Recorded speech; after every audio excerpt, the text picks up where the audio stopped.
Ambition and success are similar, but they are not the same. You can be ambitious and a total failure. You can be a success with no ambition at all. If you call someone ambitious, you might not even mean it as a compliment. You might be trying to say they're more of a schemer than a dreamer. The truth is, ambition can be a little embarrassing. The coolest kind of success doesn't seem effortful. It's less manifested than destined. Total ambition about everything, like no ambition about anything, isn't always so ideal. I read this thing in Bloomberg Businessweek about the Google billionaire Sergey Brin, who has spent years backing a secret mission to build giant airships. The rumors he spent more than like $250 million. Now, people don't really know what he's up to, and that can be kind of intriguing, but also kind of scary. And yet, he presses on. So how much ambition is the right amount? And who is to say? Let's be ambitious. We're gonna try to figure it out together tonight. It's the Businessweek Show.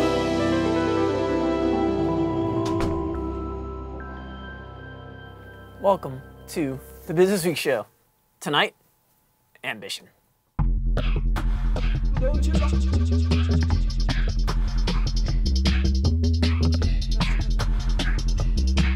The guest who's sitting at this table with me right now has been called the most exciting Black American scholar ever. And that's because the ambitious work that Dr. Cornel West does as an activist, as a philosopher, as an intellectual, as a teacher who quit Harvard not once, but twice, combines the Baptist Church with Chekhov, with Marx, with John Coltrane, with Toni Morrison, and he makes a criticism of American power and money that is bold and italicized. And now he's doing something more ambitious than ever. He is trying to put himself in the most important position in this world, and he aims for nothing less than disrupting and interrupting the landscape of power as we know it. Dr. Cornel West, thank you for being here. It's a blessing to sit here with you, man. It's so good to have you here. Definitely. Ambition is a complicated subject, but it's a deep one. When is ambition something to be ashamed of? And when is it something to revel in and celebrate? As long as ambition has a spiritual and moral dimension to it, it's a beautiful thing. Tolstoy was ambitious, Toni Morrison was ambitious, John Coltrane was ambitious, Stephen Sondheim was ambitious. All of these folk who were ambitious really were people who had a profound vocation. See, a vocation is not the same as profession.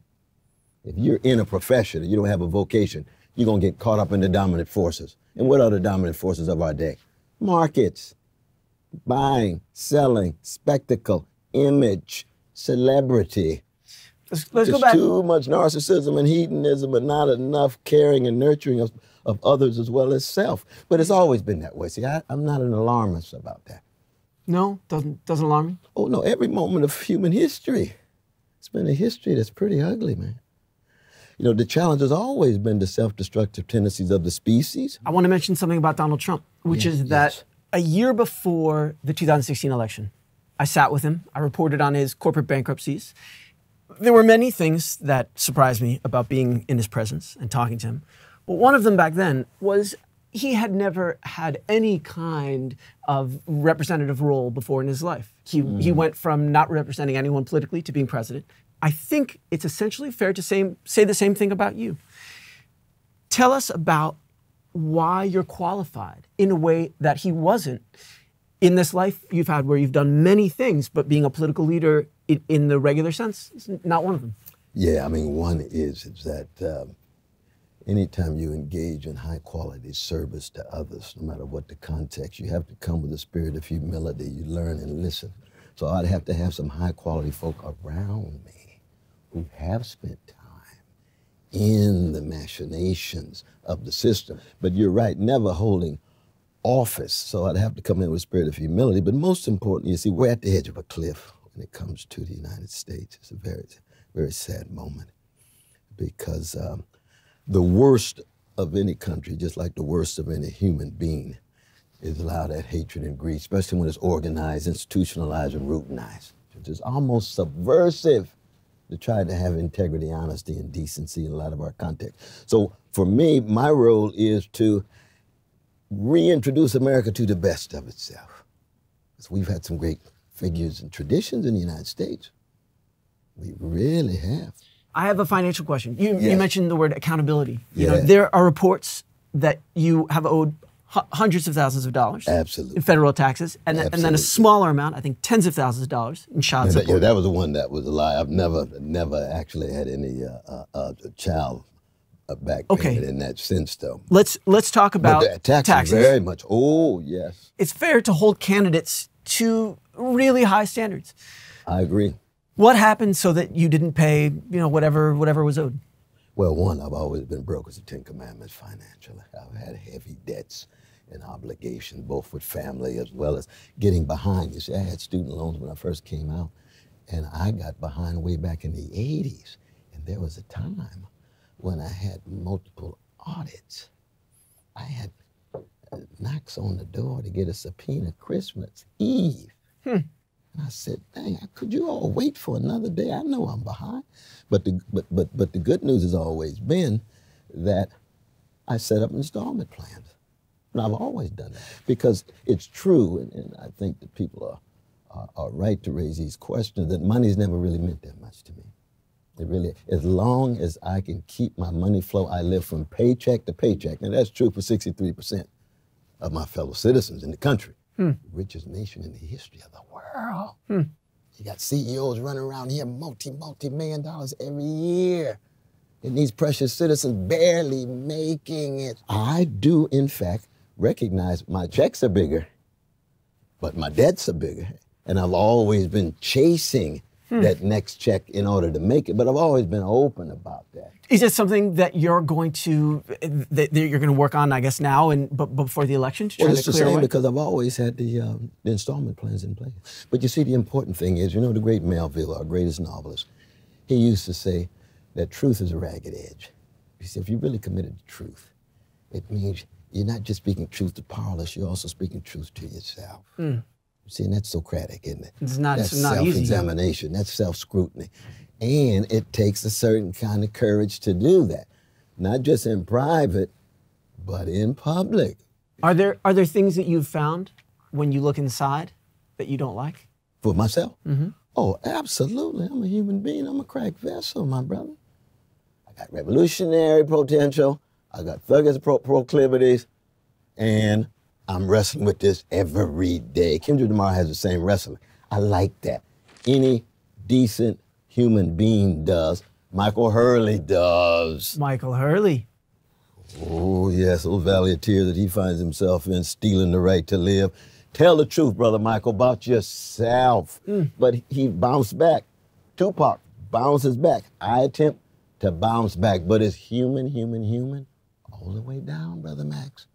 Let's talk about capitalism. Do you feel optimistic, something akin to optimistic about American capitalism? Can you imagine a world where capitalism somehow allows us to fix climate change, to somehow heal inequality? Can you envision a world where that happens? Well, one is that you can never downplay the creativity of human beings. There's no doubt that the virtues of markets have to do with scientific breakthroughs and technological innovations. It's a beautiful thing. What you have to do is to make sure the markets are subordinate to public welfare.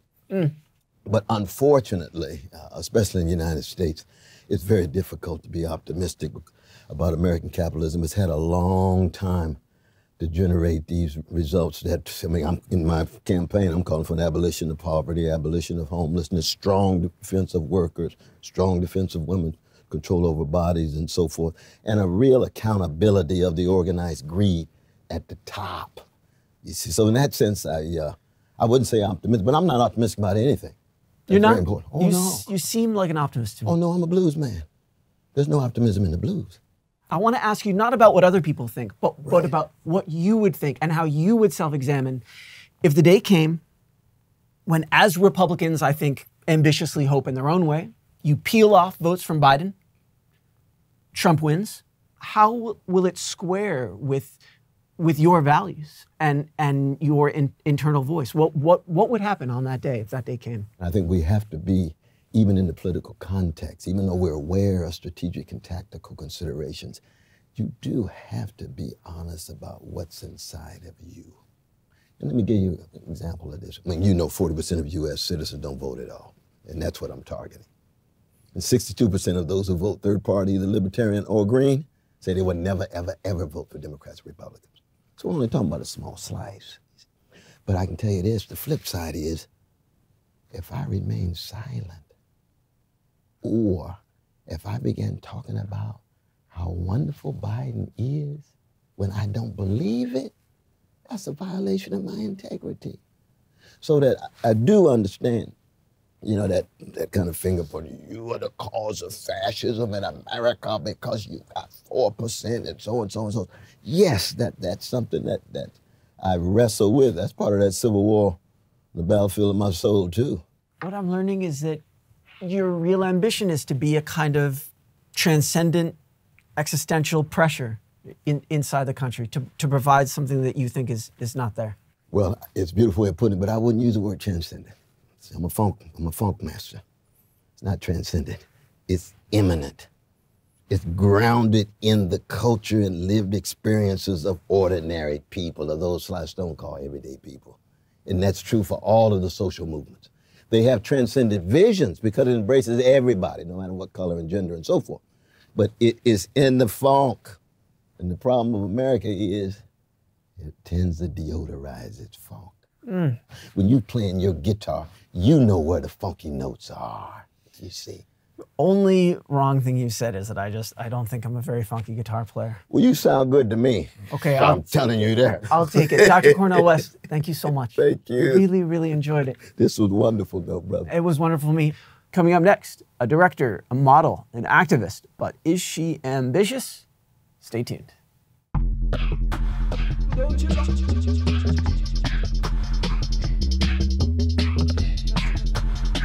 What do you call it when high-end American fashion all but leaves out the faces of black women?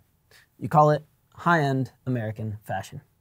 The guest who's sitting with me at this table didn't just reshape what beauty looks like on TV, in magazines, and on runways. She helped debunk the myth that the imagery of black beauty does not sell.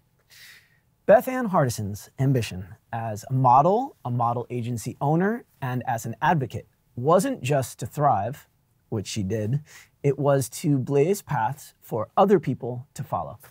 And now, at 81, she is the co-director and the subject of an ambitious new film called Invisible Beauty. Bethan Hardison, so glad you're here. Thank you. Can we talk about just like the very specific word ambition? There's something I think maybe sometimes it's like has a little glow of nastiness maybe. You know, like No. ambition sounds a little bit meaner than like drive or determination. To me, you're such an interesting and ambitious person. What does how do you even feel about the word? It's not like I don't like the word. I just don't think that I really am the one who really demonstrates it in the way that I think it's meant. Ambition to me is someone who actually plans to actually do something and do it in such a way that they work towards it, like becoming a doctor, a singer, a musician. The ambition has to be there. The passion has to be there. I come along like a troubleshooter, but it's not a plan before that until I see the problem. To me, that's just like someone who's a house cleaner. You know, they're domestic. They just go, oh, there's dust on the thing. Oh, let me just wipe that off. And that's you. That's me to me. I want to ask you about your son though, because when you modeled, you always kept a second job. And one reason why is that you were raising sort of semi-secretly from the industry a kid. Yes. You had a child. Yeah. You've said, my son and I needed to cross the line, the winning line. He became an actor. He played Dwayne Wayne on A Different World. How did you encourage a sense of ambition in him? And tell us about the toll that it took on your relationship.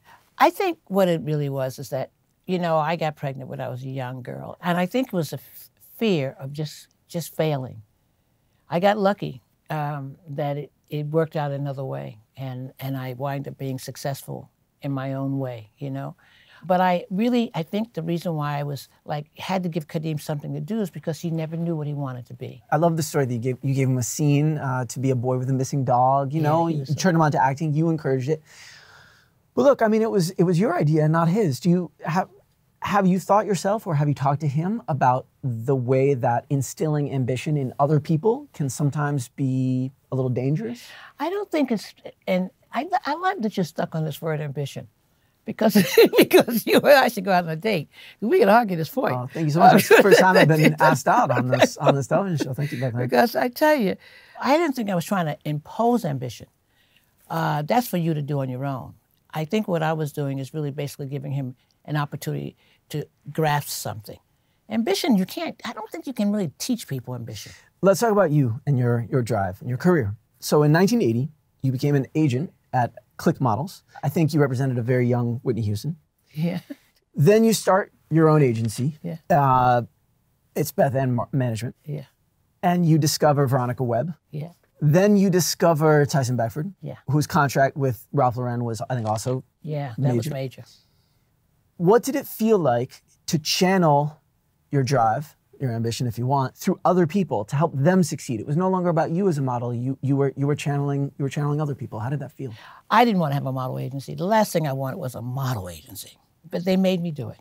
Most things that I'm doing, someone made me do it. It's never my ambition to say, oh, I'm going to do this. Will you let me try to be ambitious myself and push back on something? Go ahead. Okay. We talk about your extremely ambitious career, and you're like, no, I wasn't really that ambitious. We talk about your son, who you push into acting, and you were like, well, no, I wasn't really doing that. Then we talk about you starting a modeling agency, and you say, oh, I didn't want to start a modeling agency. It's true. But Bethan, is it possible that that there's something about you and the way that you look at your career where you undersell the challenges that you faced instead of doing what most people do, which is oversell them? Yeah. I'll even get better. I didn't have a career. What I have is many different things I do. You know, I used to have people who stand behind me, and I used to say, this is my backup band. They can explain me better than I can. And people would step in front of me when I would be introduced to someone. They say, oh, please, she's so modest. Let me tell you what she's done. I don't take it on so well. I see that. Why do you think that is? I think because I don't think that much of it in the act of doing it. I think that it's something that just had to be done. Someone had to do it. We'll be a little less rosy now. Okay. So in '96, you closed your agency. Yeah.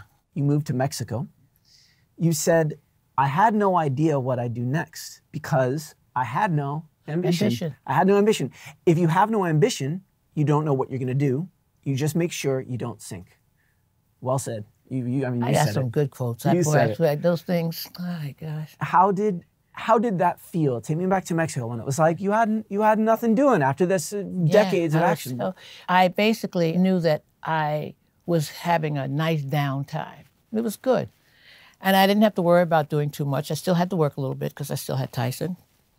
And then I started getting those calls. I think when I left the industry, New York Times had written an article on me saying who was going to do the work that I had been doing and how important it was. And I was like, oh, please, I'm out of here. You know, don't put that on me. Someone else can pick it up. And then when I started getting those calls about the models had disappeared and all, and I was getting those calls from Naomi, and you got to come back, you got to come back. And I wasn't going that long. It was like 3-4 months or something. Just to expand on what you're saying that Naomi Campbell was calling you to say the black models are disappearing. Yes, yeah. And I want to give a little bit more context. You had started an advocacy group called Black Girls Coalition. Yes. And that was an advocacy group for models with Naomi Campbell. Yeah, but it was when it first started, just to be clear, when it first started, it was just to celebrate the girls, to introduce them to each other, because so many of them were working, you know, doing editorial, which had never happened before, but they don't know that. They're the first ones on the scene. I've been around. I've known this is the first time. Then eventually, in about 3 or 4 years later, I decided to go up against the advertising industry. Right. Because they were not reflecting their consumer. And you tell me you're not ambitious. No, that's not hey, can I get a...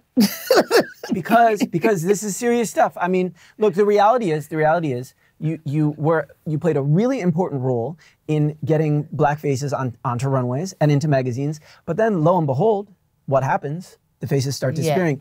Yeah. The diversity, as it so often does in corporate America, especially, Swings. It makes progress and then it comes back. Yeah. What was it like to see failure following progress. And what did you do about it? Well, that's the thing. You always say, you go for 3 steps forward and you fall 4 steps back or something like that. And it took me 4 years before I can really get back on that horse. I'm coming back and okay. That wasn't so much like ambition to me. That's more like, once again, like revolutionary. That I live with very well. I believe I am. I know I am. I want to bring up something else you said, and it's about change. You said, I always know because I've lived life long enough, you can change things. You might need to be foot against your pedal, but you can change things. Yeah. There are so many forms of like being driven, but I feel like it's so rare for people to aim to make things better for other people instead of themselves. I think when I leave here, I'm going to feel different. I think you're really convincing me. I'm going to go out of here with my head held high and a big head, too. I'm going to swell this head up, and I'm going to try and get through that door. Well, then I'll walk out with a swollen head, too, if that's what you're saying. I think I want to end, if you don't mind, Bethan. Mm-hmm. At the end of your film, you talk about dying, going home. Yeah. A good end to a good life? I mean, that seems like the most beautiful ambition that I could think of, I think. If you don't mind talking about it, what would you like it to feel like?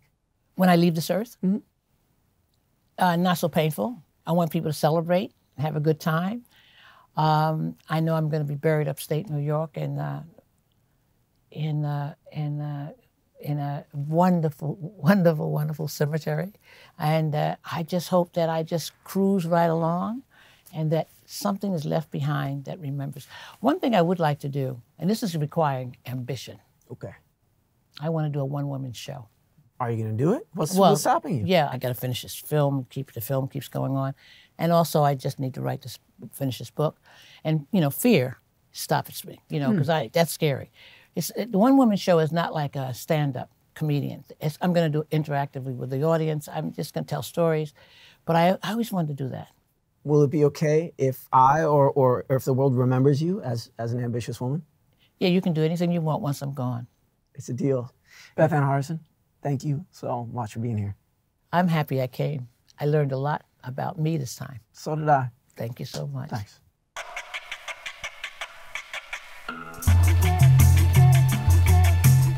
It was extremely ambitious to think that we could learn about ambition, how much of it is enough, how much of it is too much, by just asking ambitious people to tell us. As it turns out, sometimes we can easily recognize the ambition inside of us, and then sometimes we totally rebel against the very concept. Maybe the lesson is that ambition is something to recognize inside of ourselves and something to be proud of, as long as it's wielded wisely. Maybe the most ambitious form of ambition is the kind that's generous and humble. Thank you so much for watching. We hope you'll join us next time. That little inch makes a difference. How do I waste time when like now, I'm wasting time right now. I don't think I'm proud of any virtue, but I'm blessed to be able to cultivate the highest virtue, which is that of love. The most valuable virtue to me with anyone that I'm close to is compassion. I think compassion is the most important thing. I have not rid myself of any of the vices. In the language of my Jewish brother Paul, who wrote the Christian New Testament, I try to die daily. The most challenging thing for me to have a model agency was having the other bookers around the table. That was the most challenging, never the models. That's interesting.